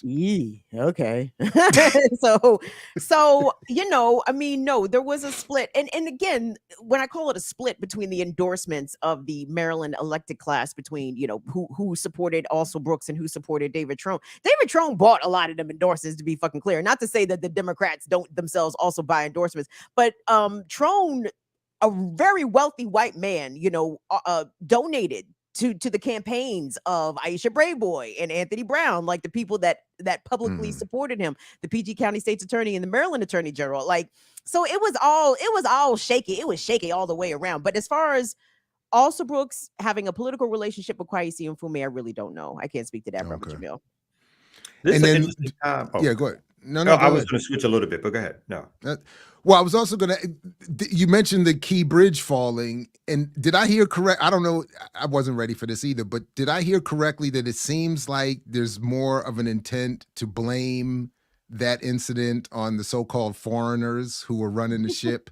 Yes. It's like, so it's and then did I also hear that they've been quarantined on that ship till like yesterday? Yes. Really? Yes. Yeah. Well, They have is that so unusual, because that boat was headed to Sri Lanka, so they was going to be on the boat for a month anyway, right? Okay. So I guess they was ready to be on the boat, but the NTSB report, the snatches of it that I heard said that the Dolly, which was the name of the ship, the cargo container ship, it had experienced an electric outage hours before it departed the port of Baltimore. So they were somewhat aware that the ship had been having electrical issues very shortly before they took off. So I yes, they are going to blame it on the foreigners, basically, because I'm trying to remember who was the flag that the ship was flying under. Was it Taiwan? It's that part I don't know. Yeah, I can't remember either, but yeah. Because we heard a little bit on the news yesterday, and it just the whole framing on the radio was just basically that them damn foreigners got a boat license. Who gave these motherfuckers a boat license? They messed up our whole fucking bridge. It's like the time in Atlanta when the freeway fell down and they blamed the homeless dude, saying that. Oh wow! Yeah. They said he lit his crack pipe. That was the narrative. He had to get he had to get a prominent attorney, black attorney here. Wow. Represented him to try to get him off, because they just basically tried to say, because I guess his cart had was next to was next to flammable material, and somehow his crack pipe, and boom and bam, and they blamed it all on the homeless black dude. That black homeless dude comes to Black Man Lab every Monday. Does he really? And what's the name represented him? Mawuli. Mawuli represented him. Yes, right. That's right. So I had another question. So it feels like more common question, but we have fully entered the stage where the Miss Leadership class does not need to engage the black population at all as black, right? So I guess Obama obviously ushered it in to a degree. Like there's no limits now. There's no cap, right? There used to be if you were a black mayor or a House of Representative, that was your height. But they have now successfully busted through their own glass ceiling, which means they give less than 10 fucks about black people in general, because they're all individualistic now and they don't have to engage in any racial dynamic politics. So it's like the success of the neoliberal system to allow that class of black people to now be at a point where they are fully careerist, as in everything that they do has to do, and which is why you don't have what's the name of the Black Congressional Group? CBC, CBC, that stands for anything anymore, because everyone wants to be cautious and get next to the white money, the politics, everything around supporting Israel. All that stuff is like it's been happening for years, of course, decades. But we're fully at the place where, like, again, particularly for black males, right? For black women, probably being senator, or I guess vice president now, is the height of possibilities, and maybe one day to go further. But we've seemingly reached this point where the black Miss Leadership class has no boundaries. If they find the right one with the right look, with the right this and the right that, then boom, they can do everything that the white man can do in that respect. It's politically post-racial, right? These post-racial politics, but the problem is that we, as the black community, because listen, the wider white community, I don't think would accept somebody like a Wes Moore unless black folks had already accepted him, right? And maybe they would. Maybe I have that way wrong, but I feel as though they have to win us first. It's almost like the rap game, right? The rappers, you got to win over the hardcore rap fans. You got to win over the black fans first, and then the white fans come around. Because not necessarily, because Obama was different. Remember, Obama, black folks were going to ride with Clinton. That's right. Until the whites voted for him in, was it Iowa or New Hampshire? It was Iowa. Iowa, yeah. And when the whites voted for him, again, all bets was off. Black folks was like, oh, fuck you. and he got Michelle, and they rushed over whatever. So it was that, but don't forget the Clintons started talking crazy. Like it was that, and then here come the racism outwardly from the Clintons, and everybody was like, "Wait a second, our first black president is talking crazy about potentially our second black president." So anyway, but didn't she say something at the time? She was like, "It's some good, hardworking white people who helped build this country." She went the fuck off. She went in her bag. Oh man, yeah. Hillary picked that. She knows no bounds. She knows no bounds. Speaking of being boundless, we got the ear doctor ready to return. Yo, big up. We got over 700 live watching right now. Was that a record? Show. Is that a record, son? No. In fact, I thought the show yesterday hit almost 800. I thought it was over 800 yesterday. It was? And I think so, because the only time I've seen that is on EYL, but I think the remix yesterday's show, I think, was over 800 at one point, if I'm not mistaken. So come on, Women's Wednesdays. The Women's Wednesdays was doing it. I think they expected me to come on. You know, Jared, everybody, I did see that in the chat. It was a lot of questions, like, where's Kamal? Is he going to show up? We waiting for Kamal. I think that was yeah. Nah, Jared attached his link, so we out there even more, you know what I mean? So big up to JB. All right, boom. So let's take a quick your Twitter following. He said that you brought you attached your Twitter thing to the thing, and so therefore more people can see it. Yeah. Well, we need to attach Kamal's, because Kamal, I don't know why he's fronting. You need to attach yours. I just don't know how to do it. You got to show me how to do it, and I'll do it. Yeah, of course I will. Good Lord. Just go click destinations, add your Twitter account. He's always so dismissive. I know. Because if I can figure it out, I'm not a tech genius. I'm not a tech genius. Just go look at this shit. I mean, Tony, Jared, it's like, why are you bothering me? I tried to call Jared sometimes, and he's just like, yo, you too? No. He's just like, I won't. No, I just learned on my own before I called Jared. I learned. Oh my God. Yeah, for real, you too. He's going to give that. God, it's like, why are you bothering me? We only do a show together. We are not like friends. Dumb, stupid, idiot, mother. That's all that's in there. That's all. On my soccer practice, why are you bothering me? You insolent. You imbecile. Oh my God. Let me do what I do best. Play some music. We're going to take a quick break right here at the Remix Morning Show.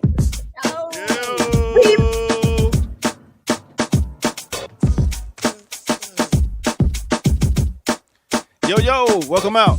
Let's do a remix on the remix right here. This for you and yours. Let's do it like this. Let me take you here. I don't ever try to tell myself, but you can see it in my eyes. So don't deny, I can't fool no one else. The truth is in the tears I cried. It isn't love. Why do I feel this way? Why does she stay on my mind?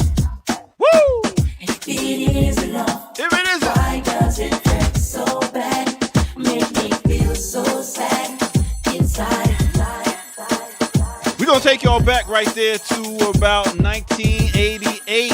That's right. If you can or can't relate, that was no other than New Edition, If It Isn't Love, off that Heartbreak album, and Boogie Down Productions. That is Superhole off that 1987, 88 album. One of them. I ain't even got the right date. But yo, you can go ahead and relate and get back. 88, there it is. Brother Chris out this brunch. Now let's get right back to our show and our host with the most right here on the Remix Morning Show. Let's go.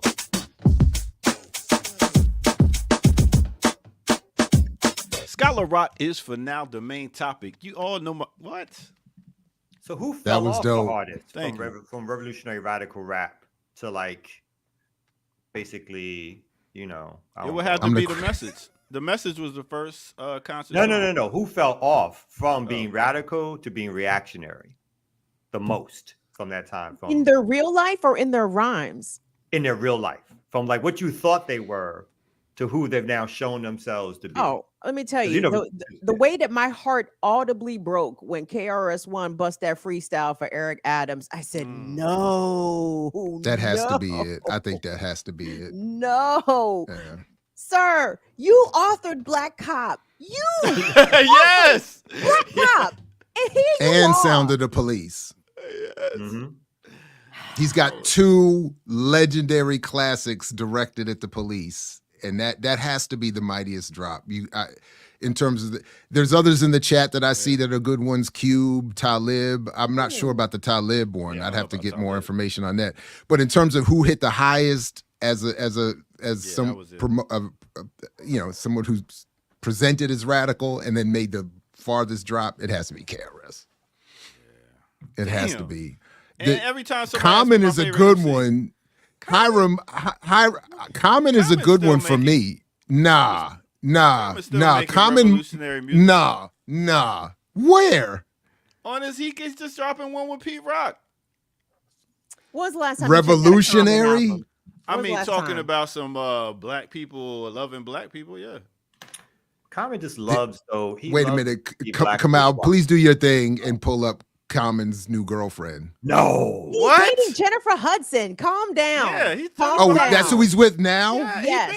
Okay. So he okay. I know Common gets around Common, a lot. Yeah. With the sisters. Yeah. With the sisters now. Not only with the sisters, no, because he was with the white girl. Because remember, the reason I bring this up is because he did that track where he was still working with Kanye, where he makes a reference to seeing the brother with the dreads with a white girl on his arm and comments about how that's, somehow treachery or something. And then he ends up dating a white woman. I noticed that. I was like, that's wild. But that's not my biggest issue with him is not that. My biggest issue in terms of hitting the heights of working with MXGM and Black August and doing a track about Asada, to then coming all the way down to not only doing stuff for Obama, but doing stuff where he's promoting stuff with TD Jakes and and self-help books. Come on, son. That's a huge huge fall. I will say Common tried to hold out though. I feel like he held out on the selling out for a while. Wow. I feel like He tried to go into acting. Right, Laura Dern. He was with Laura Dern. Yeah, calm down. Come on. Easy. Hold on. She's not even like, come on, man. Be easy, dog. Been Laura with Dern, Serena. but she's a acted ass white woman. Let me try to respect the She's a Laura good Dern. actor. She can act. Great Okay, actress. fair enough. All right. Jay Electronica and when he dated the Rothschild granddaughter, Yeah, whatever he's she still with is. her. And he's Still her. with. They're still together. He's smart. This nigga ain't stupid. He don't even got to rap. He don't got to put out Wait no a albums. minute. He don't got to put out nothing. He's like, I'm good, yo. Assalamu alaikum. Wait, I word don't from the like chat. She Come kicked meet him my out. She snow kicked bunny. him out. Is that right? Aw, He no. went to the top like that. If you're gonna do snow bunnies, I mean, come on. Rothschilds. Come on. You got to at least go to the top. She's not fine. James says she's not fine. Damn, that's a shame. Did she have to be? Money James? is. Did She's she a have to billionaire. be? Did she have to be fine Nah. with googobs of generational No. wealth? No. You look at, But all you gotta do is Let me look at be her clear greasy here. green. Just real quick, I'm from Laurel, Maryland. Black men do not require fineness from white women. Okay, it's not a requisite, Find out. gentlemen. And, You know what I'm tell them, saying? Kim, they don't even need her to be rich. Oh, what? Rich. Just not Now- black. Now here's the thing. Now if it's a white girl with some money, he gonna be with her. You know what I'm saying? They're gonna be together. Oh, you know what I'm saying? Heather and Jamal been together for 5 years now. Heather but- and Jamal. I'm tempted to call his name out. When I came home from the military, I ran into this brother that used to give me grief for being mixed.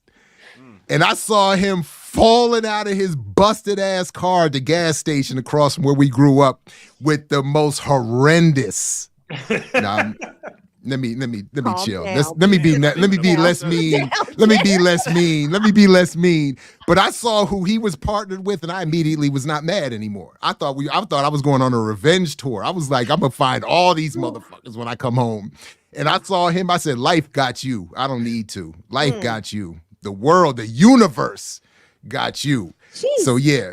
Imagine I all was the good. I hate. looked at, oh my God, I held on to that for years. They all used the to give hate. me grief. all the And hate you every get- one of them ended up with a white girl. Every all the one hate- of them. all the hate you must get when you step out with your beautiful, gorgeous wife. Like, goddamn right. I'm sure Goddamn right. so mad, like that. Mad as hell. Married And her? then they find out she's accomplished and she pays the bills. They really mad. Then they really mad and can cook. Can cook. What? And then they see the daughters coming up. My daughters. I'm like, all I got to do is post pictures. I'm winning. I'm out here just crushing motherfuckers out here. But yeah. That was I saw him and I was like, man, I was waiting on him. I was like, I'm gonna see this dude when I come home, and it's gonna be round 10. And I saw him falling out the car. I said, Dad, nah, you good, man. The universe got you. Leave him alone. Crack got him. I'm not even mad anymore. I almost felt bad for him. You was about to give an analysis of the Common thing, Kim? Common? Were you about to do that? Common. So why you said it took a long time?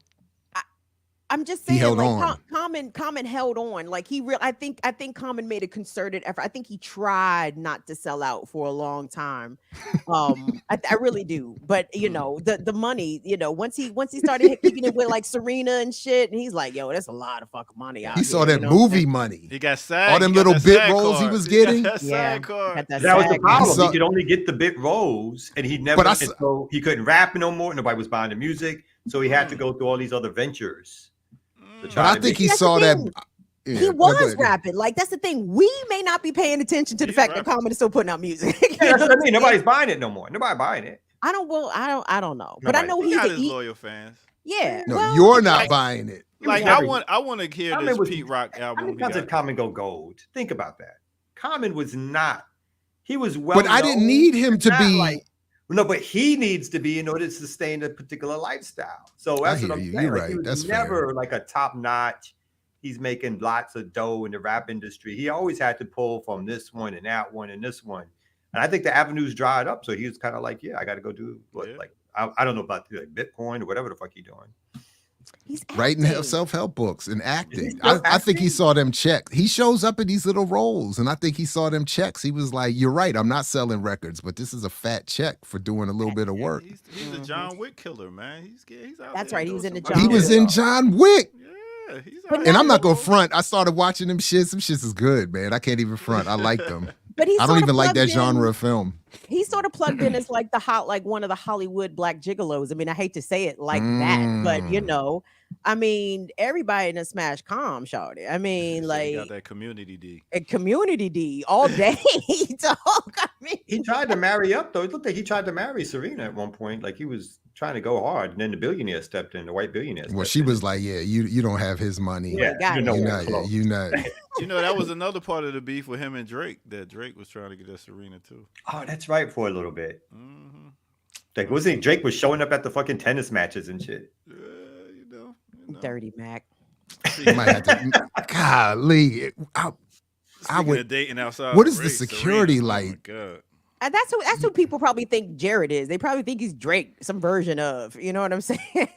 I used to tell people. I used to tell lover boy out here, Jared Ball, especially 20, 30 years ago. They'd be like, look at this nigga.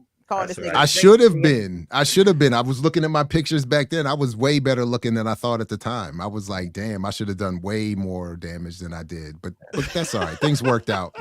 I never took full advantage of how beautiful I was. I just didn't. I didn't know. I I look back at these pictures. Yeah, some of it was that. It's and just being angry. I was so focused on the anger that I was like, I saw somebody smiling at me. I was like, what you smiling at me for? Kamau, on the other hand, I believe take full advantage. Kamau, on the other hand, was letting the Puerto Rican chicks call him Poppy and shit. Yeah. You know what I'm saying? Like, life was good back in the day. It was a time period. I remember that. The first time that happened to me, that was in the Navy, and we wore our uniforms off at Fleet Week in New York, and a young Puerto Rican was waiting on a pier. She said, "Hey, Poppy, Poppy, come," and I was like, "Word." I was like, "Word, say that again." Y'all black American men, y'all can't resist. As soon as the Latinas start popping off with that Poppy, y'all like, yes, see, mommy. Y'all have no defenses. Y'all have no defenses against Poppy. I had a Puerto Rican girl. I wasn't ready. For a week. For a week. For a week? For a week in the 8th grade. Yeah. Oh, it was at the end of the school year, and then it was like, I'm not going to visit her in the summer. You know what, Keontae? I think that's a good one. Fleet What? Week is like Navy Freaknik. Oh, that is. I think that's a good comparison. Yeah. New York, it was like you couldn't find a spot with them bad little white sailor suits. Yeah. It's like, oh god. All they got down south is Mexicans. Calm down. First of all, that's not. First of all, that's not true. First of all, what is he? Oh my God. About women? He means what? Mexican women as opposed to Puerto Ricans? You hardly see. I'm from Jersey. I'm used to Puerto Ricans and Cubans. Down here is Mexican. Oh, but that's changing in New York and New Jersey. God. I mean, and that was sort of the case, like the nationalities shifted in terms of Latino folks that was here in the DMV. We had a lot of Guatemalans, a lot of El Salvadorians. Now it's Mexicans. You know what I'm saying? Now the Mexicans coming true. But before, that's the hilarious thing about the South was that my Agat is Ethiopian, and she was like, the white people didn't know what she was. Like, she wasn't, she didn't look like Black American, so they just started calling her Speedy Gonzalez. Like, oh, you got to be Mexican, I guess. That's all they knew. Well, we can't pick you out racially, but we're gonna give you some sort of racist identity. Some racist ideology we're gonna give you. We're gonna harp that on somewhere somehow. Right, y'all think I'm playing? Hey, Kamal, let's take them down to Buford Highway and see what they say. It's Mexican all day. Stop. Okay. Stop. Can we do one more actual news piece? Because people deserve I did want to work this in because I did. My bad. I know. My bad. I saw this story, and I don't bring them up enough. But I get the political prisoner newswire or digest from Freedom Archives, and they have this story that just came out that I thought was fascinating, and haven't even finished reading it. The Office of Martyrs, Wounded, and Prisoner Affairs, affiliated with the Islamic resistance movement Hamas, issued a document in which it reviewed Israeli violations against Palestinian prisoners and detainees in occupation prisons. The following is a text of the document, and it's long, and there's a lot. So from forcible disappearance, violation of international law, torture, law on execution of prisoners. There's been deliberate medical neglect, sexual starvation, sexual abuse is in here, detention of children, detention of women, isolation. I mean, there's just a lot of abuses here. 26, including prisoners who were martyred. I'm sorry, just administrative detention, deprivation of family visits, journalists targeted. Yeah. I'm not sure actually if they mentioned that. Field executions, deprivation of education, overcrowding. So anyway, so I didn't see anything specific, but I haven't even read this too closely. I just wanted to mention that this report came out. It does exist, and I would encourage, again, just a shout out to the Freedom Archives, PP, Political Prisoner News Digest. You can sign up for there. But just to quickly reiterate the title, is coming from the Office of Martyrs, Wounded, and Prisoner Affairs, which is affiliated with the Islamic resistance movement Hamas, and they have issued this report. So I would encourage all of us to make ourselves aware and to share that. But yeah, so in addition to the routine genocide is all of these abuses among those who are supposed to be held as prisoners, and under which you're supposed to be afforded some sort of right. Sorry, yeah, go. No, just like it's not like this accurate language to talk about a Holocaust and to a genocide.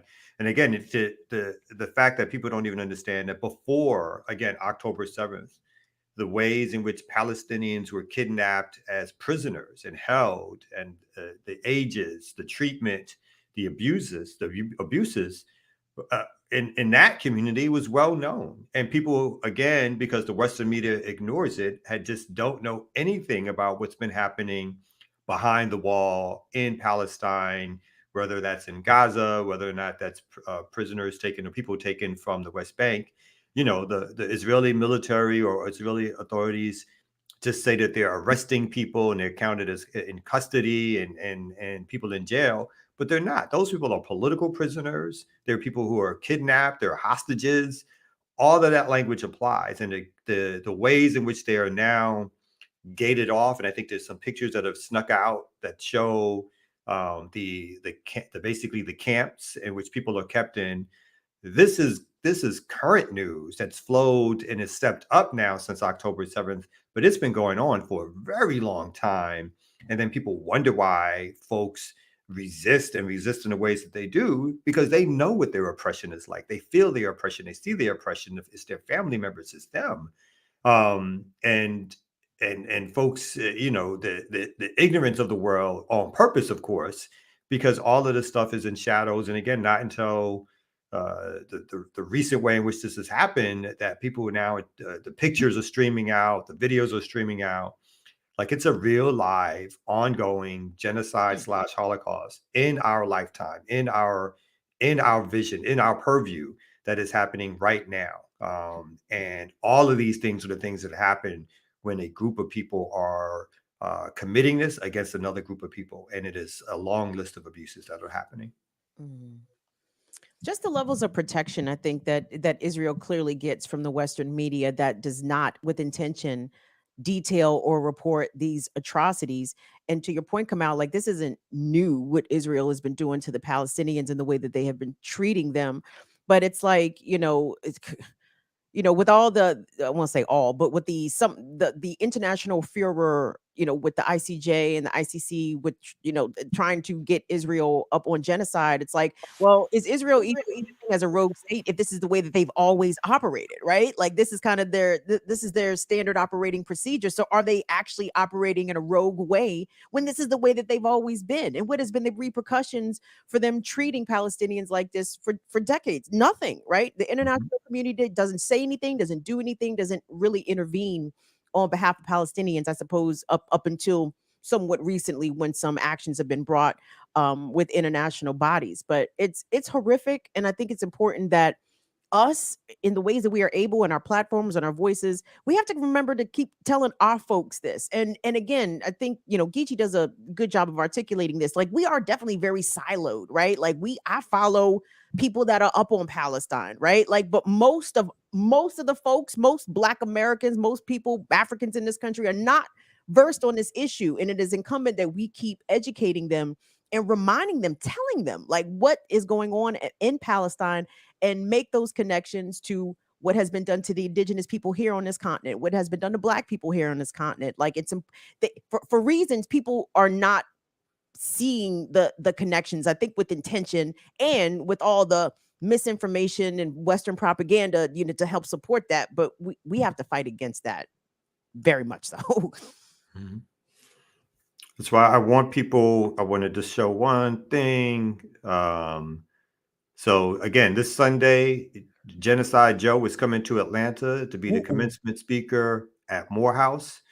A whole bunch of different organizations, community movement builders, Movement for Black Lives, BAP Atlanta, Palestinian Feminist Collective, Palestinian Student Organization, even DSA Atlanta, PSL, other groups who, we're putting them on the flyer. Come out. I know it's early, 9 a.m., but, that's when the commencement is. We want to make as much noise. We're going to march as close as we can get to Morehouse, because Morehouse is allowing Joe Biden to be to provide cover for this genocide, and we need to be out en masse.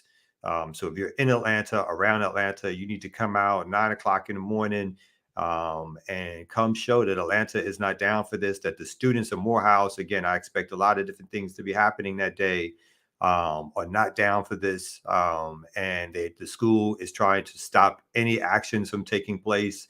They're threatening students and so forth. So folks, as much as possible, who can make noise, should come out, and let's make some noise, because we have to show that not only the larger Black community on Malcolm X's birthday and at the school that Martin Luther King went to, but that the larger Black community understands the connectedness between this genocide and our treatment here.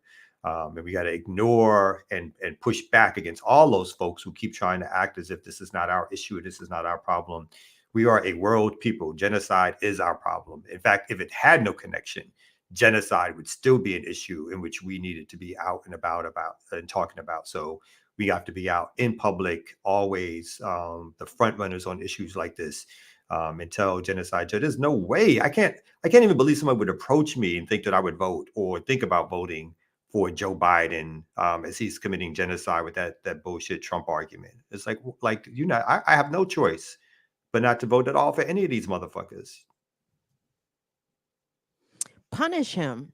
Yeah. Make Joe Biden regret that he decided to give the commencement at Morehouse. Atlanta, make Joe Biden sorry that he even showed his funky ass up at the AUC. Make him sorry. Punish him. Make him feel it. One quick thing that Daruba mentioned last night that I'd love for us as a platform and beyond to follow up on is he said, why aren't we doing more to develop this national Black United Front or a united front electorally? In particular, he was saying, why would we have the Claudia Karina campaign, Cornel West campaign, Jill Stein campaign, and not have these efforts and similar efforts combined into one political party effort where enough of the agreement exists politically to develop an alternative campaign that would actually produce an electoral threat to those two parties.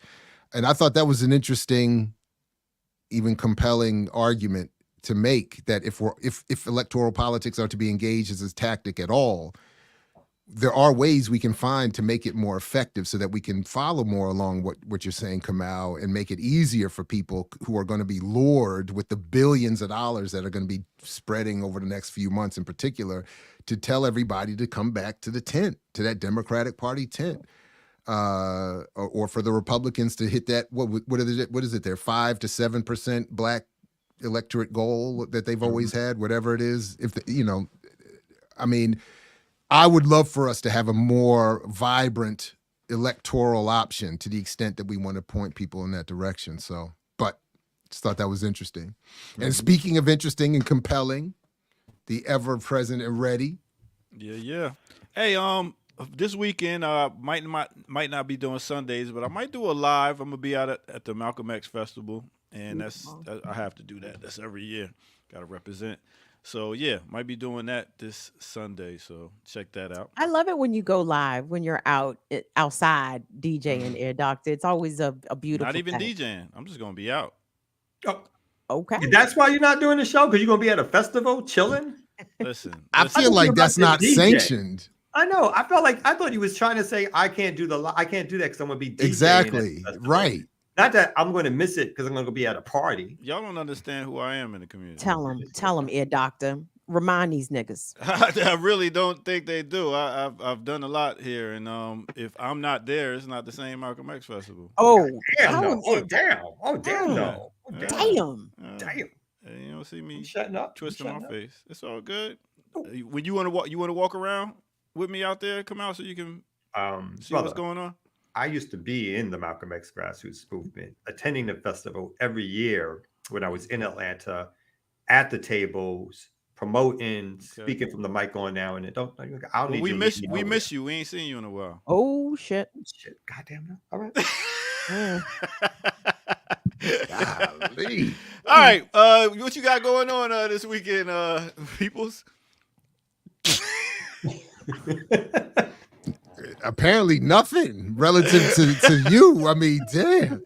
Y'all have a busy Sunday. The three of y'all going to be outside in these streets on Sunday. Jared's going to be in Baltimore for the big Earn Your Liberation live show. The big show is coming to Charm City, everybody. Y'all excited? People at, if we survive tomorrow's show. What's the cover charge? How much to get in? Whatever you can pay, whatever suggested donation works for you. Nice. So the all the information, I'll add that to the show description too. You can find the link there and the Eventbrite and all the other details. Come on through if you're in the area. It'd be dope to see whoever. So come on through. Now, is this going to be streamed live? Are we going to see this on BPM? I am honestly not sure how this is going to work. I'm not sure if it's going to be streamed live. I'm not sure if it's going to be recorded and put live late or put up later. I'm not entirely sure. Okay. I hope you do it. Put it and record it. That is a great idea. On Patreon, y'all said? Yeah, definitely. Oh, that's a great idea. And take it back. That is a very good idea. We need some. Come out. Yeah, we do. We do. So Our Power Media. Come out. Maybe that is the new name. Kamau Power Radio Media, KPM. Let's vote. No. You know why? Because Kamau, this is the only Power Media he does. Like, it's only the show. Where else you see Kamau out on the channel? In the background. Doing things in the background. He's a business guy. I'll give him that. He does. The background. He handles all that. Well, I mean, as a non-practicing attorney, I just want Kamau to just be reminded, you know. It's his famous line. I used to be. I used to do a lot of things. Yo, thank you all for tuning in. We will be back next Tuesday at 8 a.m. So tell a friend to tell a friend. It will be on once again. And make sure y'all hit that like button, subscribe button. And this is the Remix Morning Show here on Black Power Media, not that other one. All right. With that said, let's go ahead and get to it. Huh? Is there another one? Not really. There's only one that the real recognize. You know what I'm saying? It's just real recognize real. That's it. Yeah. We just right here. So let's take y'all to this time and era, and we out of here. Sandu Ballet, you better come through here, doctor. It's out of the ordinary. It's rather extraordinary. So your bus is commentary, a literary genius and a superior beat creator have come together and we made a musical composition which we think is a remedy to cure all the dance floor that's empty. You wanna dance? We got what you want. Jazzy Jeff and Fred's Prince buzzing out with the brand new funk.